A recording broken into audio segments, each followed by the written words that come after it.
दोस्तों ये स्टोरी का 33वां भाग है। अगर आपने इस स्टोरी के पिछले वाले भाग नहीं देखे तो मैंने प्लेलिस्ट में मेंशन कर दिया, आप जरूर जा करके।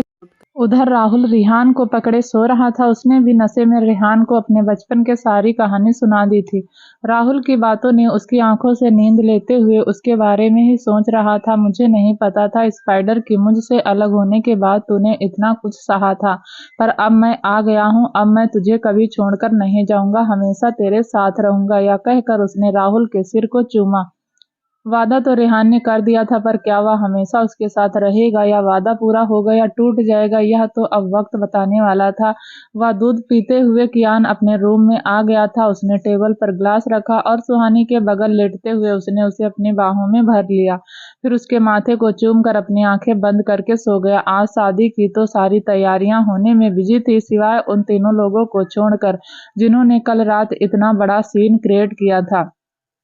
रिहान के सामने अभी वे तीनों ही सिर झुकाए खड़े अपने पनिशमेंट का इंतजार कर रहे थे। तभी रेहान ने नींबू पानी के गिलास की ओर इशारा करते हुए तीनों से कहा, पियो। उसे तीनों आज्ञाकारी बच्चों की तरह बिना किसी ऑब्जेक्शन के पानी पीने लगे। हालांकि उन्हें थोड़ा अजीब लगा, पर तीनों ने कुछ नहीं कहा। नींबू पानी पीकर उन्होंने एक दूसरे को देखकर कुछ सोचते हुए कल रात का सारा सच कियान रेहान को बता दिया। उनकी बात सुनकर कियान तो फिर से उठा और अपने पैंट की जेब में हाथ डालकर तीनों के सामने खड़ा हो गया और उन्हें देखते हुए बोला, नेक्स्ट टाइम से कभी भी जाओ तो इन्फॉर्म कर देना। यह सुनकर तीनों ने एक साथ कहा, ओके भैया, कहकर वह चला गया। उसके जाने के बाद रेहान ने घूरते हुए कहा, बैचलर पार्टी? हाँ, वह भी अकेले अकेले। याद नहीं था कि जानबूझकर मुझे और ऋत्विक को भूल गए। यह सुनकर राहुल ने तिरछी नजरों से दोनों को देखा। वह दोनों भी उसे ही देख रहे थे। फिर रिहान ने आगे कुछ नहीं कहा और उन्हें घूरते हुए चला गया।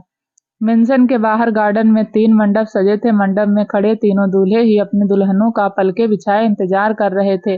तभी शिवन्या के कहने पर सुहानी, आसू, पायल और अंशिका तीनों दुल्हनों को मंडप में लेकर आ गई। एक एक कर शादी की सभी रस्में हुई और 7 फेरों के साथ साथ जन्मों के लिए एक दूसरे के साथ शादी के पवित्र बंधन में बंध गए।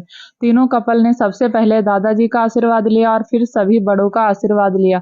तभी कायरो ने रिहान को गले लगाते हुए कहा, आज मेरा यार जिंदा होता तो हमारी दोस्ती को रिश्तेदारी में बदलते देखकर सबसे ज्यादा वही खुश होता। रिहान उसकी बात पर मुस्कुराकर रह गया। याद उसे भी बहुत आ रही थी। अपने पिता की बिना परवाह किए अपने भावनाओं को अपने सीने में छुपाए खड़ा था। भावनाओं की लहर राहुल के सीने में भी उठी और वह भी अपनी फीलिंग को छुपाए मुस्कुराकर रह गया। वहीं उधर ऑस्ट्रेलिया में आज राघव और सीना की भी शादी हो रही थी। घूंघट में बैठी सीना के हाथ को अपने हाथ में लेते हुए राघव ने कहा, डोंट वरी, तुम जैसा चाहती हो वैसा ही होगा, तुम्हारा बदला मैं लूंगा। यह सुनकर सीना मुस्कुराते हुए उसे देखने लगी। उधर मुंबई में शादी के बाद सभी रस्मों के बाद सुहानी सबके साथ मिलकर तीनों दुल्हनों को उनके कमरे में ले जा रही थी कि तभी उसने उन्हें छेड़ते हुए कहा, वेल, तुम तीनों रेडी हो ना? आज तुम लोगों को बहुत स्ट्रेंथ की जरूरत पड़ेगी। यह सुनकर अंशिका ने भी कहा, एब्सोल्युटली राइट। तो क्या तुम तीनों रेडी हो? वह बोल ही रही थी कि तभी पायल ने बीच में कहा, प्लीज यार, हारना मत, जीत कर ही आना। आई नो बॉय ज्यादा स्ट्रांग होते हैं, पर हम लड़कियां भी कुछ कम नहीं होती यार, हम चाहें तो कुछ भी कर सकती हैं। क्यों सुहानी, मैंने सही कहा ना? यह कहते हुए उसने सुहानी को कंधे से मारा। तभी अंशिका ने उसका इशारा समझते हुए कहा, पायल, तूने बिल्कुल सही कहा और तेरी बात का सबसे परफेक्ट एग्जाम्पल यही तो है जिसने डेविल के दिल में प्यार का फूल जगाया, उसे अपना दीवाना बनाया, उसे अपना लवर बनाकर अपने पीछे पीछे घुमाया। सुहानी समझ रही थी कि वह दोनों उसे जानबूझकर चिढ़ा रही हैं। उसने भी दोनों की टांग खींचते हुए कहा, इस मामले में तो आप दोनों भी कुछ कम नहीं हो मैडम। बेचारे अभिनव और शिव जी दोनों को ही तुम दोनों अपने पीछे पीछे घुमा रही हो। यह सुनते ही सुहानी को बीच में रोकते हुए आशी और शिवी दोनों ने एक साथ चलते हुए कहा, क्या यह सच है? यह कहते हुए दोनों ने पायल और अंशिका की तरफ देखा तो दोनों ही उनसे अपनी नजरें चुरा रही थी। यशिका, आशी और आंसू तीनों उनकी बात पर हंस रही थी कि तभी सुहानी ने कहा, चलो अब बातें बहुत हो गई, अब तुम सब अपने अपने रूम में जाओ। तीनों को उनके रूम में पहुंचाकर सुहानी, पायल, अंशिका, आशी के साथ गलियारे में रास्ता रोक कर खड़ी हो गई और दूल्हे के आने का इंतजार करने लगी। तभी सामने से आ रहे रिहान, ऋत्विक, राहुल की नजर उन पर गई। तो उन्हें रास्ते में खड़े देखकर तीनों ने एक दूसरे को सवालिया नजरों से देखा। उन्हें कुछ समझ नहीं आ रहा था, तो वहीं अब वे सभी उन्हें देखकर स्माइल कर रही थी। उनकी यह हंसी रिहान को खतरे के संकेत दे रही थी। तभी सुहानी के साथ आंसू के सामने अपना हाथ फैला दिया और सुहानी ने तीनों को देखते हुए कहा, अगर नो एंट्री में एंट्री चाहिए तो रिश्वत देनी पड़ेगी, नहीं तो आज रात कमरे के बाहर ही सोना पड़ेगा। यह बोलते हुए सुहानी के साथ साथ सभी हंस रही थी। रिहान ने अपने अगल बगल खड़े राहुल और ऋत्विक से कहा, अब क्या करें? उसके पूछने पर ऋत्विक ने कहा, मैं बाहर नहीं सोना चाहता, इसलिए मैं तो चला अपने कमरे में सोने। यह कहते हुए उसने अपना वैलेट निकाल कर सुहानी के हाथ में रखते हुए कहा, अब खुश है तू? यह सुनकर सुहानी ने स्माइल करते हुए कहा, भाई बहुत खुश हूँ, आप जा सकते हो। यह कहते हुए सभी ने ऋत्विक का रास्ता छोड़ दिया। राहुल को एक नजर देखकर उन पर हंसते हुए चला गया। उसके जाने के बाद दोनों ने एक दूसरे को देखा कि तभी सुहानी ने कहा, आप दोनों का क्या इरादा है? बाहर गार्डन में सोएंगे या अपने रूम में? यह कहते हुए वह खिलखिलाकर हंस रही थी। अब तक वे दोनों ही समझ गए थे कि अगर उन्हें रूम में जाना है तो उन्हें उनकी डिमांड पूरी करनी होगी। और तभी दोनों ने अपना वैलेट निकाल कर सुहानी को दे दिया। सुहानी वैलेट लेते हुए उनके रास्ते से हट गई। उनके जाने के बाद वे सभी वैलेट से पैसे निकालकर गिनने लगी। फिर पैसे बांट कर सभी एक दूसरे से गुड नाइट बोलकर अपने अपने कमरे में चली गई। देर रात जब कियान अपने रूम में आया तो देखा कि सुहानी फिर से पिछली रात की तरह बिना चेंज किए सो रही है। वह भी आज बहुत ज्यादा थक गया था, तो उसने भी चेंज नहीं किया। ब्लेजर निकालकर सुहानी के बगल लेटते हुए उसे अपनी बाहों में भरकर सो गया। वहीं रिहान, ऋत्विक और राहुल भी अपने अपने प्यार को अपने आगोश में लिए सो रहे थे। 1 साल बाद नींद में कियान ने हाथ फैलाकर अपने बराबर में सो रही सुहानी को टटोला, पर उसके हाथों को सुहानी का स्पर्श नहीं मिला। बेड का हिस्सा खाली था जहां वह सोया करते थे। उसे अपने बगल महसूस न करके कियान ने अपनी नींद से भरी आंखों को धीरे से खोला। बेड की दूसरी साइड खाली देखकर उसकी आंखों में उदासी छा गई। उसने धीरे से अपनी पलकों को फिर से बंद कर लिया। तभी फोन के रिंग होने की आवाज उसके कानों में गई। रिंग सुनकर उसके होठों पर एक दिलकश मुस्कान बिखर गई और उसने बंद आंखों से अपने फोन को ढूंढा और कॉल पिकअप करके फोन कान पर रख लिया। गुड मॉर्निंग मिस्टर ओबराय, एक प्यारी शांत और मीठी आवाज कियान के कानों में गई तो उसके होठों की मुस्कान कुछ और गहरी हो गई। उसने गुड मॉर्निंग के रिप्लाई में कॉल के दूसरी तरफ बात कर रही सुहानी से कहा, आई मिस यू अलॉट। यह सुनकर सुहानी ने मुस्कुराकर पलके झुकाते हुए कहा, I miss you too my राक्षस पति। यह कहकर वो खिलखिलाकर हंस पड़ी। उसकी हंसी सुनकर कियान ने अपनी आंखें बंद कर ली और पिलो को अपनी बाहों में भरते हुए कहा, 5 दिन हो गए तुम्हें यहाँ से गए हुए और मैं अब और तुमसे दूर नहीं रह सकता। अगर कल तक तुम वापस नहीं आई तो मैं वहां आ जाऊंगा। उसकी बात पर सुहानी धीरे से मुस्कुराई और फिर कॉल पर उसे समझाते हुए कहा, अभी यहाँ मेरी जरूरत है, प्रॉमिस तो नहीं कर सकते पर कोशिश करूंगी जल्दी वापस आने की। यह कहते हुए उसने अपनी रिस्ट वॉच में टाइम देखा और कॉल पर कहा, क्या आपको आज उठना नहीं है? 6 बज रहे हैं, ऑफिस नहीं जाना आपको, चलो अभी उठो। उसकी आवाज में आर्डर और अधिकार दोनों ही था जिसे वह उस पर जता रही थी। कियान ने उसकी बात को इग्नोर करते हुए अपनी अलसाई आवाज में कहा, किस मी।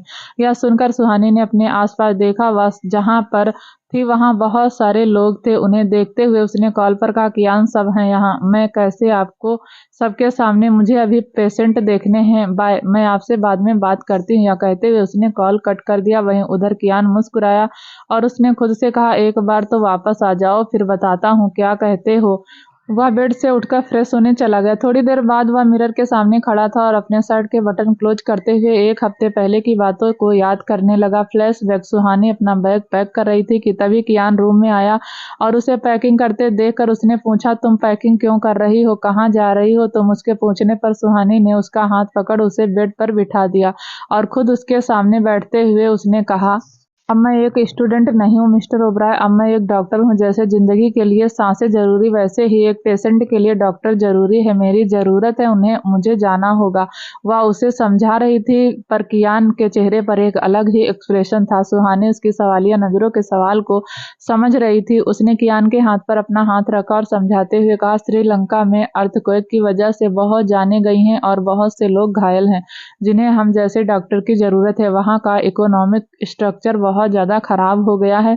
और इस वजह से अलग अलग कंट्रीज में उन्हें मेडिकल हेल्थ प्रोवाइड करने का डिसीजन लिया है। यहाँ भी गवर्नमेंट के एक हेल्थ ऑर्गेनाइजेशन में सेव लाइफ के नाम से एक कैंपेन शुरू किया गया है, जिससे सभी डॉक्टर बढ़ चढ़ करके हिस्सा ले रहे हैं। यहाँ से भी एक मेडिकल टीम जा रही और मैं भी उस टीम में शामिल हूँ। यह सुनते ही कियान ने उसे बीच में रोकते हुए कहा, तुम वहां जाना चाहती हो? कियान की बात से उसका गुस्सा झलक रहा था। यह देखकर सुहानी ने उसके हाथ पर अपना हाथ रखते हुए कहा, हाँ जाना चाहती हूँ और मेरा सिलेक्शन भी हो गया है। उसकी बात सुनकर वह चिढ़ गया और उसने अपना हाथ पीछे खींचते हुए कहा, सीरियसली सुहानी, मैं तुम्हें वहां जाने दूंगा? तुमने यह सब सोच भी कैसे लिया? तुम कहीं नहीं जा रही हो। कियान ने उसे अपना फैसला सुना दिया और उसकी तरफ पीठ करके खड़ा हो गया। यह देखकर वह उसके सामने आई और उसके चेहरे को अपने हाथों में भरकर उसे समझाते हुए बोली, कियान जी आप मेरी बात को समझिए, मुझे वहां जाना होगा, उन्हें हम डॉक्टर की जरूरत है। तुम नहीं जा रही हो, समझी? तुम अर्थ को एक बार आया है तो दोबारा भी आ सकता है, मैं तुम्हें नहीं जाने दूंगा। कियान ने अपनी बात पर जोर देकर कहा। वह नहीं चाहता था कि सुहानी ऐसी जगह जाए जहां उसे खतरा हो। उसके लिए वह और उसका कर्तव्य दोनों ही था, पर सुहानी एक डॉक्टर थी, उसे अपना कर्तव्य पता था और वह उसे निभाना भी जानती थी। कि उनकी बात पर उसे गुस्सा आ गया और उसने कियान से नजरें मिलाते हुए कहा, क्या मैं इस दिन के लिए डॉक्टर बनी थी कि जब मेरी जरूरत लोगों को हो तब मैं घर में छुपकर बैठ जाऊं? कियान आप समझ क्यों नहीं रहे हैं? मैं एक डॉक्टर हूं, मेरे कुछ फर्ज हैं, मैं अपने फर्ज से मुंह नहीं मोड़ सकती। उन्हें मेरी जरूरत है, उनका ट्रीटमेंट करना मेरा कर्म, और आप मुझे मेरा कर्म करने से रोक रहे हैं। उसके यह कहते ही कियान ने अग्रेसन में कहा, और तुम्हें प्रोटेक्ट करना मेरी रिस्पॉन्सिबिलिटी है, तुम समझ क्यों नहीं रही हो? सुहानी तुम्हें वहां। कियान प्लीज, सुहानी उन्हें बीच में ही रोकते हुए कहा। यह सुनकर उसने सुहानी के चेहरे को अपने हाथों में भर लिया और कियान की आंखों में देखते हुए कहा, सुहानी तुम्हें कुछ हो गया? यह कहते हुए उसकी आवाज लड़खड़ा गई। वह सोच भी नहीं सकता था उसे खोने की। वह उसकी जिंदगी थी, उसकी सांसें, उसकी धड़कन, उसका सब कुछ। ठीक अगर वहां जाकर उसे कुछ हो गया तो वह उसके बिना जीकर क्या करेगा? यह ख्याल ही उसे अंदर तक मार रहा था। उसे अपने सीने से लगाते हुए उसने सुहानी को अपनी बाहों में छुपा लिया। नींद से लगे हुए ही कहा, कुछ नहीं होगा, मुझे भूकंप 3 दिन पहले आया था, अब वहां की सिचुएशन अंडर कंट्रोल है, बस घायल लोगों की संख्या ज्यादा है, इसलिए हमारा जाना जरूरी है। अगर हम सही टाइम पर नहीं पहुंचे तो वे लोग मर जाएंगे। कियान जी प्लीज मुझे जाने दीजिए। यह सुनकर कियान ने दोनों हाथों से उसका चेहरा भर लिया और उसकी आंखों में देखते हुए कहा, अगर तुम्हें कुछ हुआ तो मैं सब बर्बाद कर दूंगा, मैं किसी को नहीं छोड़ूंगा। यह कहते हुए उसने अपने माथे को सुहानी के माथे से जोड़ दिया। सुहानी ने उसकी बात पर धीरे से कहा, मुझे कुछ नहीं होगा, हमारे साथ सब होंगे, आप ज्यादा मत सोचिए। उसकी बात पर कियान ने आगे कुछ नहीं कहा और आगे बढ़कर उसके होठों को अपने होठों से छू लिया। प्रेजेंट टाइम उन लम्हों को याद करके कियान ने अपनी आंखें बंद कर ली। वह ब्लेजर पहनकर अपना फोन लेकर अपने रूम से बाहर निकला। ब्रेकफास्ट टेबल पर नाश्ता करते हुए उसने एक नज़र टेबल को देखा जो पूरी खाली थी। कियान को पहले की बातें याद आने लगी जब वह सब एक साथ ब्रेकफास्ट किया करते थे। 1 महीने पहले ही रेहान, शिवी, राहुल और स्वाति को लेकर अपने घर चला गया था। शादी के बाद पहली बार शिवी और स्वाति दोनों अपने ससुराल गई थी। ऋत्विक भी शादी के 2 महीने बाद ही यशिका को लेकर वापस इंग्लैंड चला गया था।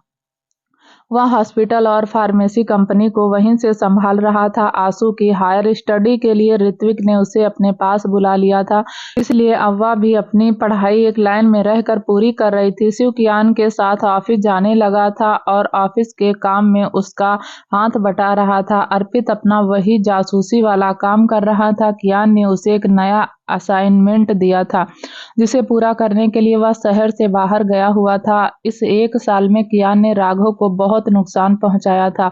उसके कई सारे इलीगल बिजनेस को बंद करवा दिया था। अचानक से यह सब होने की वजह से राघव को भारी नुकसान का सामना करना पड़ा था। वह इस 1 साल में कियान से सीधे तौर पर नहीं मिला था। वह अपने आदमियों को कियान पर हमला करने के लिए भेजता रहा और कियान हमेशा की तरह उसे हर और कड़वा काढ़ा पिलाता रहा। कियान उसके इंडिया आने का इंतजार कर रहा था ताकि वह उसकी सांसों को उससे छीन सके, पर राघव इंडिया नहीं आया और ऑस्ट्रेलिया से ही अपने काम करता रहा और करवाता रहा। इस 1 साल में बहुत कुछ बदला भी नहीं। कियान ब्रेकफास्ट कर रहा था कि तभी शिव भी अपनी चेयर खींच कर बैठ गया। उसके बैठते ही राकेश काका खाना सर्व करने लगे। तभी शिव ने काका से कहा, काका आप बोर नहीं हो रहे हैं? मैं तो बहुत बोर हो गया हूँ। उसकी बात सुनकर काका ने हंसते हुए कहा, बिटिया के जाने के बाद तो यह घर पूरा खाली हो गया है। मैं तो दिन गिनता हूँ बिटिया, और सबके वापस आने के। सब वापस आ जाएंगे तो एक बार फिर से यह घर हरा भरा हो जाएगा। यहाँ शांत और सन्नाटा अच्छा नहीं लगता, अकेले में यह घर मुझे काटने को दौड़ता है। यह सुनकर शिव ने भी हंसकर कहा, बिल्कुल सही काका, भाई भाभी कब आएंगी? उन्हें गए हुए 5 दिन से ज्यादा हो गए हैं। यह कहते हुए उसने कियान की तरफ देखा। वह दोनों की बातें सुन रहा था। शिव के पूछने पर उसने उसकी तरफ बिना देखे कहा, 2 दिन बाद वह वापस आ जाएगी। यह कहकर उसने मन में खुद से कहा, मैं आ रहा हूँ तुम्हें लेने। यह सुनकर शिव खुश हो गया। दूसरी तरफ श्रीलंका में समुद्र से लगभग 2.5 मीटर की दूरी पर पहाड़ और जंगल के नजदीक एक गांव बसा था, जहां 10 दिन पहले भूकंप की वजह से अभी भी लोग ग्रसित थे और अपनी तकलीफों से लड़ रहे थे। वहां आसपास के ऐसे कई सारे गांव में भूकंप के झटकों की वजह से लोग इस हालत में थे कि आज उनके सिर पर छत तक नहीं थी। थोड़ी थोड़ी दूरी पर मेडिकल कैंप और घायल लोगों के रहने के लिए टेंट लगाए गए थे। जब से सुहानी यहाँ आई थी उसने सिर्फ 20 घंटे की नींद ली थी। उसका शरीर पूरी तरह थक चुका था, फिर भी वह लगातार पेशेंट देख रही थी। थकावट और नींद पूरी ना होने की वजह से उसकी आंखों में हल्की लालिमा छा गई थी। यह देखकर उसके साथ काम कर रही एक नर्स ने उसे कहा, ma'am please take some rest, आप बहुत थक गई हैं। अगर आप कंटिन्यूअसली ऐसे काम करती रहें तो आपकी हेल्थ खराब हो जाएगी।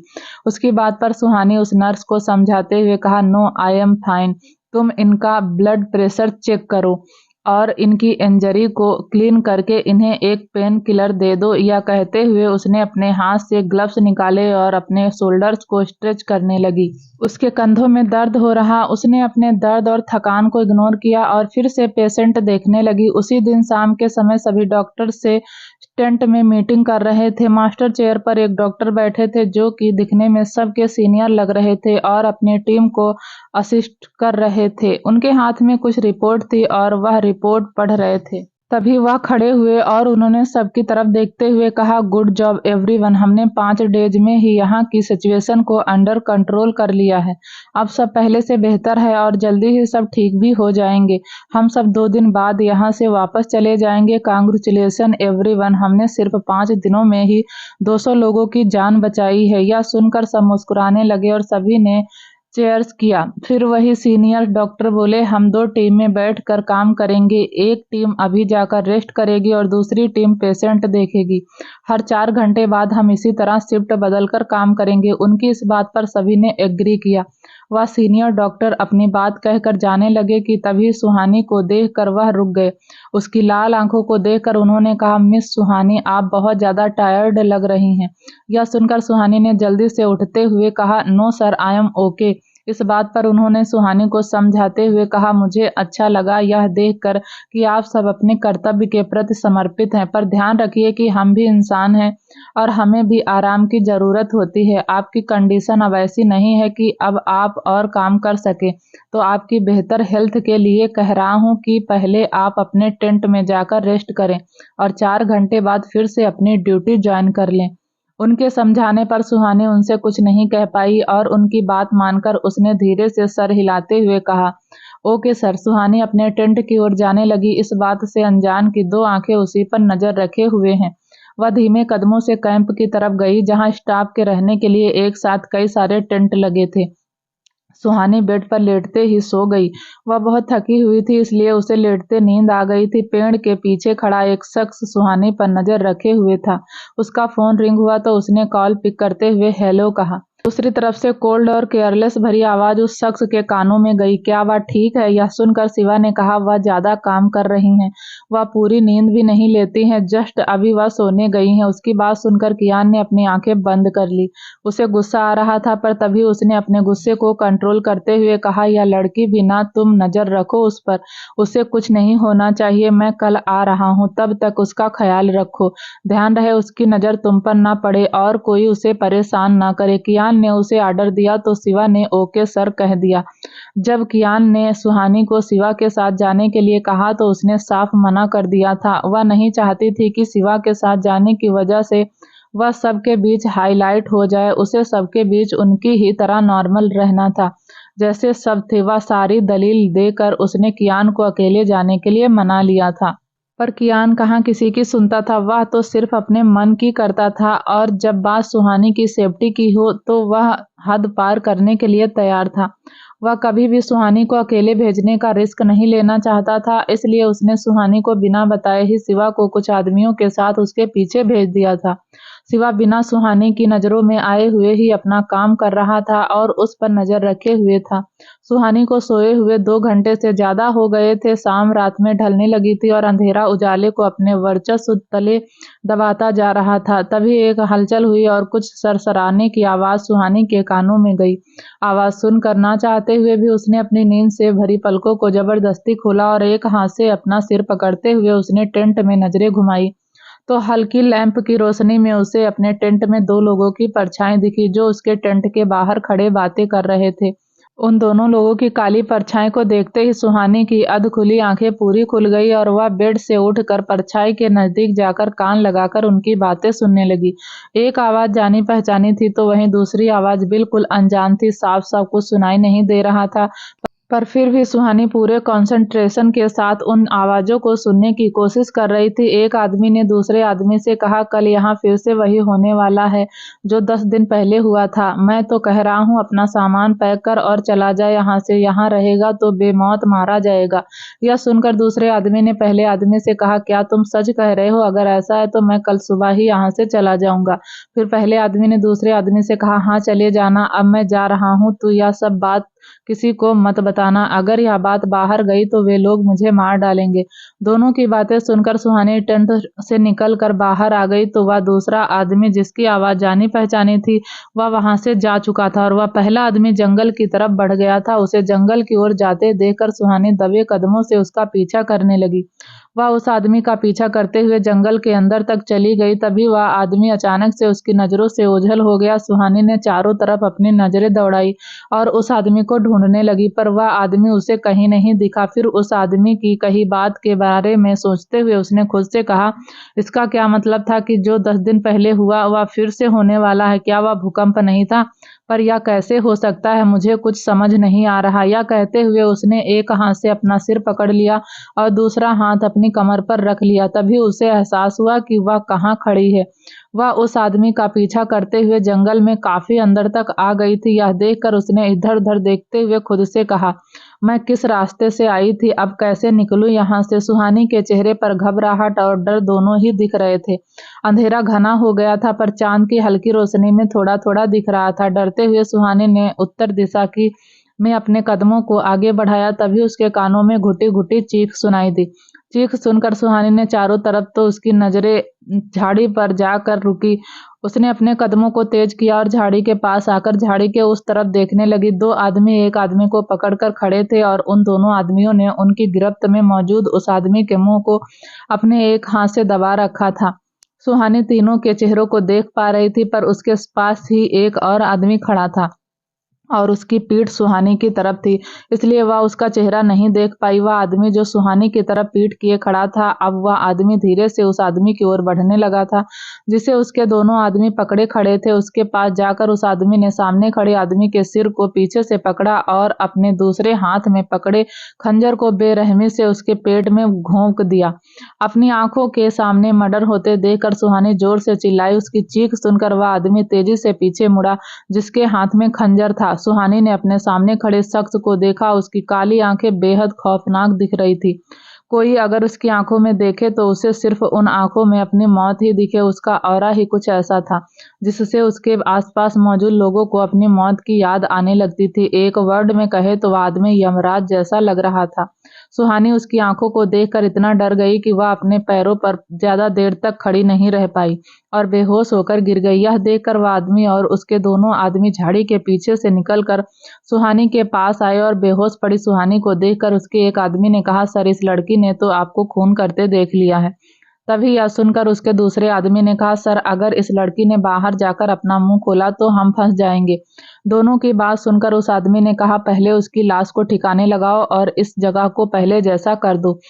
किसी को कुछ नहीं मिलना चाहिए यहाँ पर। उसके आर्डर को फॉलो करते हुए दोनों ही आदमी ओके सर कहकर चले गए। उनके जाने के बाद वह आदमी जो यमराज जैसा लग रहा था वह नीचे बैठ गया और सुहानी को देखने लगा। व्हाइट शर्ट और ब्लू जींस में सुहानी बहुत खूबसूरत लग रही थी। चांद की रोशनी उसके चेहरे पर फैली थी जो उसकी खूबसूरती को और बढ़ा रही थी। तभी उस आदमी ने बेहोश पड़ी सुहानी को अपनी बाहों में उठाया और उसे लेकर वहां से चला गया। उसके जाने के बाद वे दोनों आदमी उस लाश को देख रहे थे। एक आदमी ने लाश को देखते हुए दूसरे आदमी से कहा, अब तो वह लड़की हमारे कब्जे में है ना, तो कोई क्या ही हमारा बिगाड़ेगा। यह सुनकर दूसरे आदमी ने कहा, तो इसकी लाश को यहीं छोड़कर जाना चाहता है। उसकी बात पर हंसते हुए पहले मैन ने कहा, तो क्या करें, इसकी लाश का बोझ और कहाँ तक उठाएंगे हम, इसे कौन यहाँ ढूंढने आएगा। यह सुनकर दूसरे आदमी ने कहा, बात तो सही है तेरी, यह यहाँ रहेगा तो इसकी लाश को खाकर भूखे जानवर भी अपना पेट भर लेंगे। हमारा तो इसने कुछ भला किया नहीं, कम से कम जानवरों का ही भला हो जाए। उसकी बात पर पहले आदमी ने कहा, इसे यहीं झाड़ियों में छुपा देते हैं, 2-3 दिन बाद तो इसकी हड्डियां भी नहीं मिलेंगी। यह कहकर दोनों आदमी उस आदमी की लाश को झाड़ी में छुपाकर वहां से चले गए। वहीं दूसरी तरफ एक लाइन में आंसू अपना बैग पैक कर रही थी। होंठों पर प्यारी सी स्माइल सजाए और आंखों में चमक लिए वह अपनी ही धुन में पैकिंग करने में बिजी थी। उसे अंदाजा भी नहीं था कि आसी उसके कमरे में आ चुकी है और उसने कुछ दूरी पर खड़ी उसे ही देख रही थी। अभी आसी से रहा नहीं गया और वह पीछे से जाकर उसके गले में अपनी बाहें डालते हुए उससे बोली, ओहो अब बस भी करो, कितना स्माइल करोगी यार, सारी खुशी यही मना लोगी, थोड़ी खुशी जीजू के लिए बचा कर रखो, उनके साथ भी खुशी मनाओ। अचानक उसके गले पड़ने से आंसू चौंक गई थी। तभी उसने आसी के हाथ को अपने कंधे से पकड़ते हुए कहा, एक भी मौका नहीं छोड़ती हूँ तू मेरी टांग खींचने का। यह कहते हुए उसने बैग को क्लोज करते हुए आगे कहा, चल अब बता दो कब जा रही है मुंबई। उसके पूछने पर आसी बेड पर बैठ गई और मुंह बनाते हुए उसने कहा, यार यह तो अवधि और जीजू ही बताएंगे, जब वे दोनों जाएंगे तो उन्हीं के साथ मेरा जाना होगा। वैसे तो कितनी लकी है यार, तेरा तो मिलना हो जाएगा, मुझे तो पूरा 1 साल हो गया उनसे मिले हुए। यह कहते हुए वह बेड पर ही लेट गई। उसकी बात सुनकर आंसू मुस्कुराने लगी। तभी वह भी उसके बगल में लेटते हुए बोली, बहुत जल्द मिलेगी तू भी उनसे, वेल तेरा यह मिसिंग वाला मैसेज मैं उन तक पहुंचा दूंगी। यह कहकर उसने आसी की तरफ देखते हुए अपनी एक आंख दबा दी। उसकी बात सुनकर आसी ने मुस्कुराते हुए कहा, तेरी फ्लाइट कब की है। आंसू ने छत की सीलिंग को देखते हुए कहा, कल सुबह की। फिर दोनों ही कुछ याद करके मुस्कुराने लगी। वहीं दूसरी तरफ मुंबई में डिनर करते हुए कियान ने शिव से कहा, मैं कल सुबह श्रीलंका जा रहा हूँ, जब तक मैं वापस नहीं आ जाता तब तक तू ऑफिस के सारे काम हैंडल करेगा और इसमें वैभव तेरी हेल्प करेगा। उसकी बात पर शिव ने पूछा, आप भाभी को लेने जा रहे हैं। कियान ने सिर हिला दिया और खाना खाने लगा। वह खाना खाकर जाने लगा कि तभी उसे कुछ याद आया और उसने शिव की तरफ देखते हुए कहा, कल आंसू भी आ रही है तो उसे एयरपोर्ट से पिक कर लेना। यह कहकर वह चला गया तो वहीं शिव यह सुनकर अवाक रह गया। वह कियान को जाते हुए देख रहा था। उसके उदास चेहरे पर एकाएक खुशी बिखर गई और देखते ही देखते उसके होठों पर आई मुस्कान गहरी होती चली गई। फिर शिव ने मुस्कुराते हुए खुद से कहा, तो तुम फाइनली कल आ रही हो मेरी चूहिया, कितना कुछ बताना है यार तुम्हें। फाइनली कल मैं तुमसे पूरे 10 महीने बाद मिलूंगा। हाय अब यह सुबह कब होगी। यह कहते हुए उसने अपने दोनों हाथ फैला दिए और आंखें बंद करते हुए चेहरा ऊपर कर लिया। वहीं दूसरी तरफ श्रीलंका में 5 घंटे बाद भी जब सुहानी वापस अपने स्विफ्ट पर नहीं गई तो उसे बुलाने के लिए एक नर्स उसके टेंट में आई। सुहानी को अपने टेंट में न देखकर वह नर्स फार्म सीनियर डॉक्टर के पास चली गई और उसने घबराते हुए कहा, डॉक्टर साहब सुहानी अपने टेंट में नहीं है। यह सुनकर उनके चेहरे पर भी परेशानी के भाव आ गए और उन्होंने नर्स से कहा, जाओ ढूंढो उन्हें, वह कहाँ जा सकती है, यही कहीं होंगी, शायद किसी पेशेंट के पास होगी, जाओ जाकर देखो। उनकी बात पर नर्स ने ओके कहा और वहां से चली गई। उनसे कुछ दूरी पर ही शिवा खड़ा था। जब उसने यह सुना तो वह चौंक गया और उसके चेहरे पर डर और चिंता दोनों के भाव दिखने लगे। उसने और टाइम खराब न करते हुए तुरंत अपने आदमियों को ऑर्डर देते हुए कहा, ढूंढो उन्हें और जल्द से जल्द ढूंढो, उनका मिलना बहुत जरूरी है। उसके ऑर्डर देते ही उसके आदमी वहां से चले गए। शिवा ने दोनों हाथ अपनी कमर पर रख लिए और सोचते हुए खुद से कहा, वह टेंट में से कहाँ जा सकती हैं, उन्हें कुछ नहीं होगा। यह कहते हुए वह रुक गया और उसकी आंखों के सामने कियान का एरोगेट चेहरा दिखने लगा। शिवा अच्छे से जानता था कि सुहानी कियान के लिए क्या है। ऐसे में उसका इस तरह गायब होना उसे कुछ ठीक नहीं लग रहा था। जब 2 घंटे तक लगातार ढूंढने के बाद भी सुहानी नहीं मिली तो शिवा ने खुद से कहा, मैं अब और देर नहीं कर सकता, मुझे उन्हें बताना होगा। यह कहते हुए वह अपना फोन निकाल कर कियान को कॉल करने लगा। उस समय कियान अपने रूम में आया ही था और बालकनी में खड़ा अंधेरे को घूर ही रहा था। तभी शिवा का कॉल देखकर उसने कॉल रिसीव किया और फोन कान पर लगाते हुए अपनी ठंडी आवाज में कहा, हेलो। उसकी ठंडी आवाज ने शिवा के अंदर उसका डर भर दिया था। उसने खुद को संभालते हुए टूटे फूटे शब्दों में उसे सुहानी के मिसिंग होने की खबर दी। इधर कियान ने जैसे ही उसकी बात सुनी तो उसने गुस्से में एक हाथ से ग्रिल को कसकर पकड़ा और अपनी एरोगेट भरी आवाज में कहा, तुम्हें वहां किस लिए भेजा था मैंने? तुम्हारे रहते हुए वह कैसे गायब हो सकती है? उसे ढूंढो शिवा, उसे ढूंढो, मैं आ रहा हूँ। यह कहते ही उसने फोन को इतनी जोर से दबाया कि फोन उसके हाथों से ही टूटकर बिखर गया। कियान ने उस पल अपने कपड़े चेंज किए और अपना बिजनेस सूट पहना। अगर रेडी होकर के वह गन को अपनी कमर में टांगते हुए लिफ्ट से टेरेस पर आया। चॉपर पर हेलीपैड पर पहले से ही लैंड था। कियान ने पायलट को कॉल पर कह दिया था और उसके आने का वेट कर रहा था। उसके चॉपर में बैठते ही पायलट ने उड़ान भरी। वहीं उधर जब सुहानी को होश आया तो उसने अपनी आंखें खोलकर रूम को एक्सप्लोर किया। खुद को एक अनजान जगह पाकर वो डर गई और रूम को अच्छे से देखने लगी। वह एक लग्जरी रूम था। जिस बेड पर बैठी थी वह बेड किंग साइज था। कमरे का इंटीरियर और कलर ग्रे थे, शेड और व्हाइट के कॉम्बिनेशन में था।